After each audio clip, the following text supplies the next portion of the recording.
d'abord, permettez-moi de vous souhaiter à tous la bienvenue. Et en votre nom, au nom de la famille du football, au nom de la Fédération mauritanienne de football, au nom de la famille mauritanienne de football, souhaiter la bienvenue encore une fois à Madame la secrétaire générale de la FIFA, notre sœur Fatma Samoura, qui nous a honorés par cette visite et qui rentre, comme vous l'avez bien entendu, vous avez certainement compris, dans le cadre du nouveau projet de la FIFA qui est le Football for Schools. C'est un nouveau projet qui va toucher plus de 700 millions d'élèves à travers le monde et qui commence en Afrique et dont 3 pays sont ciblés. Parmi ces 3 pays, il y a la Mauritanie et c'est la Mauritanie qui est la première étape. Donc on s'en réjouit, nous profitons de l'occasion, nous saisissons l'occasion pour remercier la FIFA, remercier le président de la FIFA, M. Gianni Infantino, et l'administration de la FIFA que dirige avec brio notre sœur Fatma Samoura, et dire que nous ne ménagerons aucun effort pour être à la hauteur, encore une fois, de cette mission, on va dire de ce challenge que la FIFA nous a confié, celui d'initier ce projet et de bien le mener à bien. Une convention a été signée entre la FIFA, le ministère de l'Éducation nationale et le ministère de la Jeunesse et des Sports et la Fédération mauritanienne de football. Nous allons veiller à la coordination de ce projet et il va certainement toucher toutes les écoles de l'enseignement fondamental en Mauritanie. C'est ce que je peux donner comme information pour le moment, mais je remercie encore la FIFA et je remercie Madame la secrétaire générale et je lui cède la parole. Merci. Comme vous le savez tous, la FIFA a pour mission de faire la promotion du football, de protéger son intégrité et de faire en sorte que le football puisse être accessible à tous. Dans le cadre du premier pilier, développer le football et faire en sorte qu'il puisse être pratiqué en tout lieu, à tout moment et à tous âges.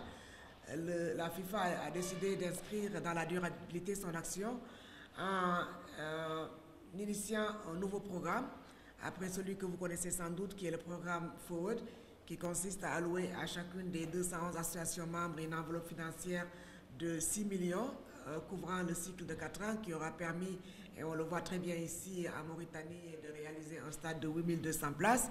Ce programme a commencé sous l'ère Gianni Infantino et aujourd'hui, il s'inscrit dans la durée en ciblant un plus grand nombre d'amoureux du ballon rond, puisque tout le monde sait que le football est une véritable école de la vie et qu'il permet d'assimiler certaines compétences de la vie, comme la tolérance, le respect de la diversité, l'acceptation de la défaite, mais également la promotion de la victoire. Et elle développe chez les jeunes la pratique du football, la persévérance et puis la possibilité de rebondir après une défaite. Mais c'est surtout un outil à travers ce programme Football Forward que nous essayons de promouvoir, qui est l'éducation pour tous. Et utiliser le football comme le moteur et le principal véhicule pour atteindre 700 millions d'enfants dans le monde, en commençant par la Mauritanie, qui est le premier pays qui va lancer et piloter ce programme qui s'étend jusqu'en 2022 et qui aura pour ambition également de distribuer 11 millions de ballons dans ces écoles et voir à travers le football des enfants apprendre des compétences psychosociales et aussi être de meilleurs acteurs de développement et pourquoi pas de meilleurs citoyens.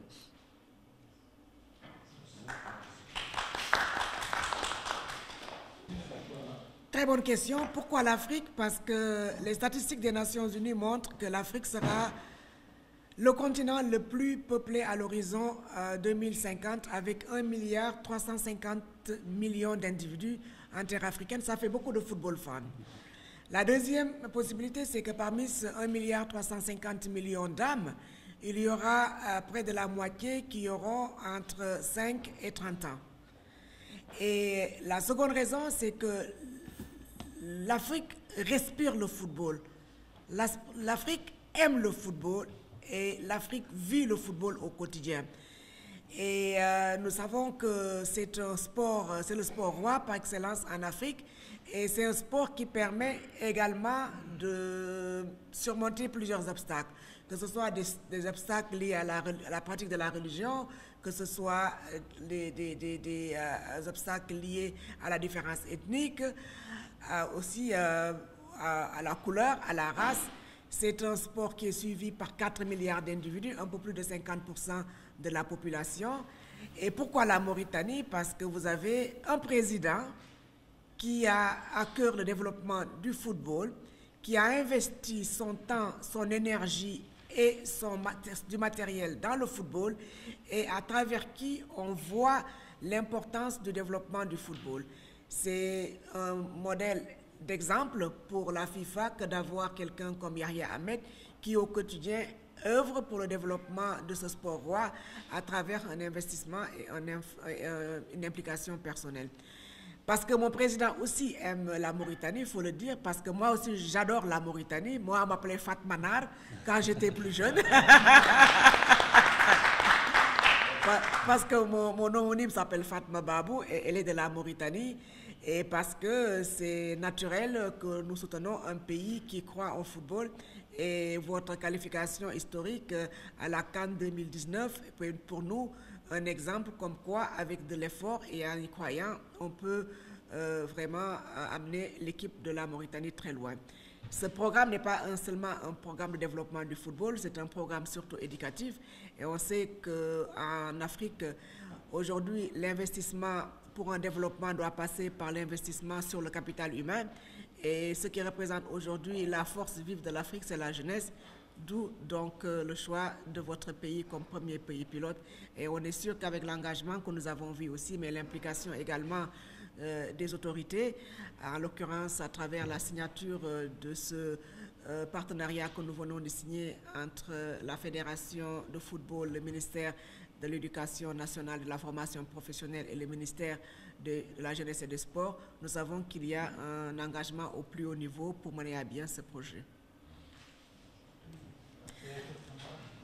Oui, je dirais d'abord que c'est un projet planétaire. Mais pour la phase pilote, effectivement, il y a une compétition et il faut être parmi les premiers. Et donc, Mauritanie est le premier bon élève pour cette compétition. Ce programme doit finir en 2022 et le plus tôt on le commencera, le mieux ce sera. Et si c'est un succès, bien entendu, on amènera beaucoup plus de ballons et on visera un plus grand également nombre d'établissements. Et pour la compétition, il faut avoir un dossier. Et officiellement, les candidatures vont être lancées après la Coupe du Monde en France au mois de juin, après donc l'ouverture. Et on prendra les gens qui y croient et qui ont le moyen d'y investir. Est-ce qu'on va le faire seul? Non. On le réalise à travers les gouvernements, donc il y a une implication matérielle, mais également aussi financière du gouvernement, puisque ces ballons, il va falloir qu'ils soient exemptés d'impôts ou des taxes, par exemple. Et c'est pourquoi nous avons tenu à aussi impliquer le PAM et l'UNESCO, qui ont une bonne présence au niveau du territoire national dans des pays comme la Mauritanie, qui peuvent également soutenir la logistique pour le déploiement des ballons, y compris dans les écoles les plus reculées. Ok, je vais commencer sur l'aspect, disons, préparation physique. C'est une plateforme qui est en ligne, qui permet avec une petite application comme un téléphone portable d'enseigner tout ce qui est soutien pédagogique aux enseignants. On n'a pas besoin d'être un professeur d'éducation physique pour pouvoir faire ces exercices. Ça, c'est une chose. Un simple enseignant peut, à travers l'application en ligne, télécharger les différents modules dont il a besoin en fonction de l'âge des enfants, mais également de la classe des enfants. Donc, ce n'est pas seulement des aptitudes sportives qu'on leur inculque, parce que ce n'est pas fait pour identifier des futurs Messi ou des futurs Samuel Eto'o, c'est surtout fait pour préparer les enfants à la vie et à la vie dans une société qui est complexe. Pourquoi? Parce qu'on s'est rendu compte, quand il y a eu des problèmes de réajustement structurel, les premiers postes qui ont disparu au niveau de l'éducation nationale, ce sont les profs de civisme, Donc c'est les épreuves de civisme et ce sont les profs d'éducation physique. Donc avec cette méthode très simple qui nécessite vraiment le plus petit appareil smartphone, permet d'inculquer des connaissances aux enfants. C'est quoi lever un drapeau le matin? Pourquoi est-ce qu'il faut rester debout?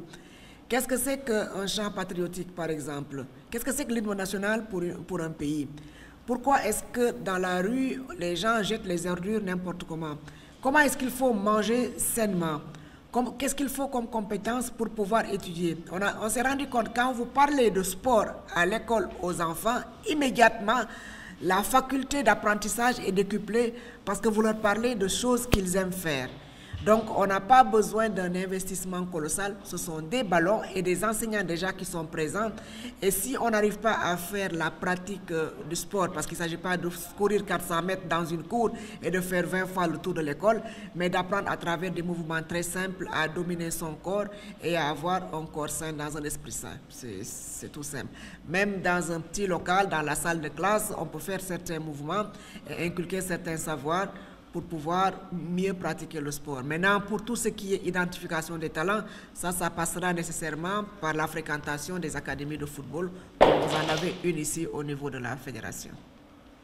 Moi, je vous dis que ceux qui pensent que le football n'est pas une science, à moins d'être un pelé, vous n'avez aucune chance de réussir.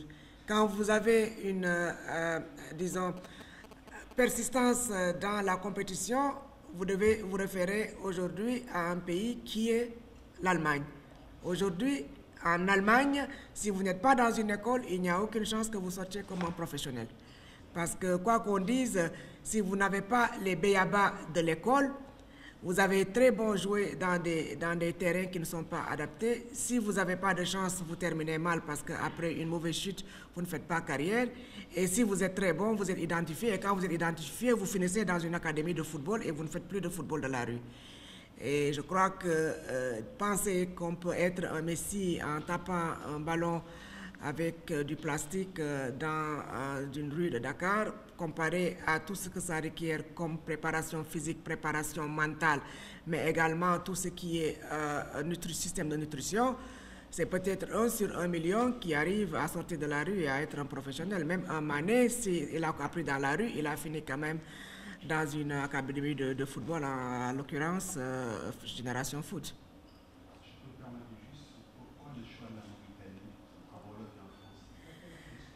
Lu tax ñu choisir Mauritanie d'abord parce que Mauritanie dañu gis ni au niveau de la FIFA que ni xaalis bi ñu leen di jox pour ñu développer football ñoom ñoo ci gën a ràññee ndaxte boo ñëwee fii Mauritanie boo génnee ci salle bi ñu nekk di nga gis avec très peu de xaalis bi ñu leen jox lan nañ ci réaliser benn terrain 8200 places qui répond aussi ak ci normes yi nga xamante ni moom la FIFA tëral pour nga mën a jouer football dans des bonnes conditions. Dans la Mauritanie, parce que Mauritanie, c'est la première fois ñuy qualifié pour dem CAN au Caire au mois de juin. Et c'est quand même un pays qui buy wane ni que ni pratique au football baax na ci dëkk boo xamante ni dafa am ay problèmes au niveau aussi identitaire. Donc bi ñu commencé jouer football ba léegi bi dëkk bi qualifié on sait que ni football bi mi ngi dajale njaboot gi. Et je crois que ni booy xalaat football Afrique li ngay njëkk a xalaat mooy naka lay football di indi jàmm ci dëkk bi et je crois que ni Mauritanie exemple la ci Afrique.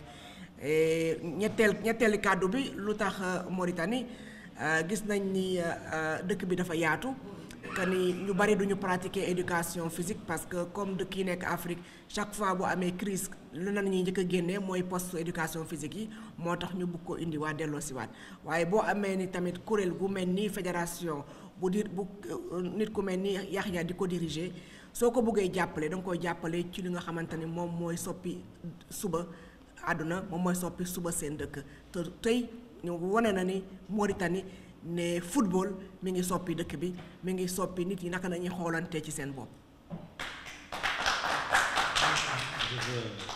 Le programme Forward nous a permis de réaliser bien des choses en dehors du stade. Les pelouses que vous voyez, qui permettent aujourd'hui à notre académie de s'entraîner dans les meilleures conditions. Il y a d'autres projets que finance le programme Forward, notamment la cafétéria et la boutique pour le merchandising que nous comptons construire à la place de l'ancienne ligue.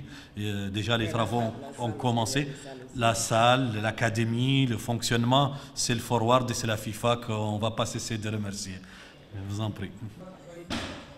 Je vais répéter pourquoi est-ce que le programme Football for School a choisi Mauritanie comme pays pilote. D'abord parce que dans un cadre plus élargi, pourquoi l'Afrique? L'Afrique comptera 1,3 milliard de personnes d'ici 2050. Ce sera le continent le plus peuplé en 2050. Ça fait beaucoup de millions de fans. Tout le monde sait que des politiciens jusqu'aux enfants, l'Afrique vit le football au quotidien, l'Afrique respire le football, l'Afrique mange le football. Et c'est normal que l'Afrique, aujourd'hui, avec les talents dont regorge le continent et qui servent et qui desservent le football international, puisse aussi un petit peu rendre à l'Afrique l'investissement que ce continent aura fait pour eux. Pourquoi la Mauritanie? Parce que d'abord, on a un président qui est engagé financièrement, matériellement et avec toute son énergie dans la promotion et le développement du football. C'est un des rares présidents à avoir pris le pari du développement du football féminin dans un pays très conservateur. C'est le président qui a aussi permis, sous son magistère, la qualification du pays pour une première historique à la CAN 2016. Et c'est un pays qui a un potentiel énorme pour pouvoir également contribuer à l'essor d'un football nouveau à travers la nouvelle génération qu'il représente ici, le président de la fédération. Et c'est un pays qui est aimé par le président de la FIFA. Il faut dire que c'est le pays qu'il a le plus visité depuis qu'il a été nommé en février 2016. Il est venu ici 3 fois. Et jusqu'à présent, il me battait, mais avec cette mission, on est à égalité. C'est la 3e fois également que je viens ici. Et moi, je suis de l'autre côté, mais on m'appelle Fatma Nar parce que ma baguette, mon trondo, mon homonyme vient d'ici, elle s'appelle Fatma Babou. Et quand on a vu, avec le peu de moyens, on en a parlé encore, 1,4 million, les réalisations qui ont été effectuées et la vision à long terme du président pour l'essor du football, on se dit c'est un bon exemple et il faut que ça fasse des émules. Si le stade aujourd'hui est l'exemple qui est le plus utilisé par le président quand il parle du succès du programme Forward à travers ses conférences internationales, que ce soit au niveau de l'Union africaine, de l'Union européenne, quand il parle dans les sommets, la réalisation de la Mauritanie revient systématiquement. Hier, je lui ai juste envoyé des photos en lui disant j'étais là, il me dit Mauritanie c'est mon pays préféré parce que c'est là-bas où on voit vraiment l'efficacité de la bonne utilisation des financements de la FIFA sur un grand pays qui n'est pas un pays traditionnel de football. Et quand on a des efforts comme ça qui sont faits, notre obligation en tant qu'organisation fêtière du football, c'est de continuer à soutenir et à appuyer le leadership de ce pays-là, et d'où le choix. Et en plus, ils ont été les premiers à dire, écoutez, quand Gianni est venu, si vous lancez ce programme, on va être les premiers. Et leur ministre a dit oui, tout de suite. Et donc, c'est parti comme ça. Les 2 autres pays africains qui ont fait le pari aussi de ce programme, ce sont le Rwanda et puis le Botswana, que je vais aussi visiter tantôt pour le lancement également du programme chez eux. Merci.